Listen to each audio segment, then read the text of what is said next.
បាទសួស្តីបងប្អូនទាំងអស់គ្នាស្វាគមន៍ថ្មីមកកាន់ channel ខ្ញុំបាទក្នុងវីដេអូនេះខ្ញុំសូមបង្ហាញពាក់ព័ន្ធនឹងការសរសេរអក្សរនៅក្នុង Illustrator 2020ហើយយើងប្រើទៅលើខ្មែរ Unicode បាទអញ្ចឹងនៅពេលដែលបងប្អូននេះប្រើមកគឺបែបនេះបងប្អូនណាគឺយើងសរសេរមកវាដៃជើងហ្នឹងគឺអត់ត្រឹមត្រូវទេបាទទោះបីជាយើងបដូរ font យ៉ាងណាក៏វាអត់ត្រូវដែរបងប្អូននេះបាទ font យើងមានច្រើនដែល install បាទនេះបងប្អូនឃើញ font ហ្នឹងគឺយើង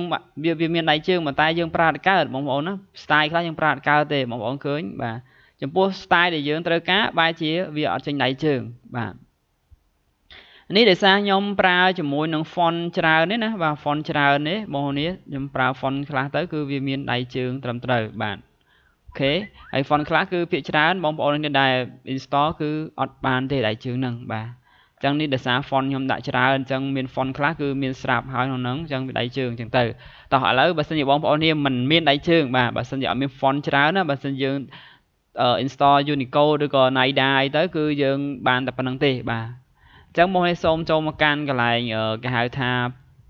កន្លែង preference នេះបងប្អូនចុច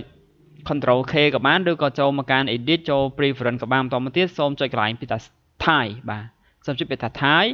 ហើយសូមជ្រើសកន្លែងនេះបងប្អូនណាកន្លែង Thai នេះបងប្អូន select លើ Show Edit Option បាទចុចកន្លែងហ្នឹងហើយចុច OK បន្តមកទៀតបងប្អូនសូមកលេចមើលខាងកន្លែង Paragraph នេះបងប្អូនណា Paragraph នេះបាទឬក៏បងប្អូននេះប្រើ Control T មកវានឹងចេញ Paragraph នៅកន្លែងនេះហើយបាទនេះកន្លែង Paragraph ឬក៏កន្លែងនេះក៏បានបាទ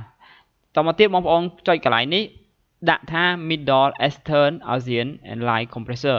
ឬក៏នៅកន្លែងនេះបងប្អូនដូចគ្នាដែរចុចលើវាមកបងប្អូនចុចដូចគ្នាណានេះ Middle បាទអញ្ចឹង font យើងនឹងបដូរទៅជាដៃជើងហើយបាទអញ្ចឹង font ដែលបងប្អូននេះប្រើជាមួយនឹងខ្មែរ Unicode ដូចជាខ្មែរ Mol អីហ្នឹងគឺវានឹងចេញជារូបរាងធម្មតាបាទបងប្អូនឃើញទេគ្រប់ font ទាំងអស់វានឹងចេញមកដៃជើងធម្មតាដែលបងប្អូនត្រូវការបាទឃើញអត់បាទនេះបាទនេះគឺជាវិធីសាស្ត្រដែលយើងប្រើប្រាស់ខ្មែរ Unicode នៅលើ Illustrator 2020បាទនេះគឺខ្ញុំប្រើ2020អញ្ចឹងបងប្អូនសង្ឃឹមថានឹងអាចធ្វើបានអរគុណ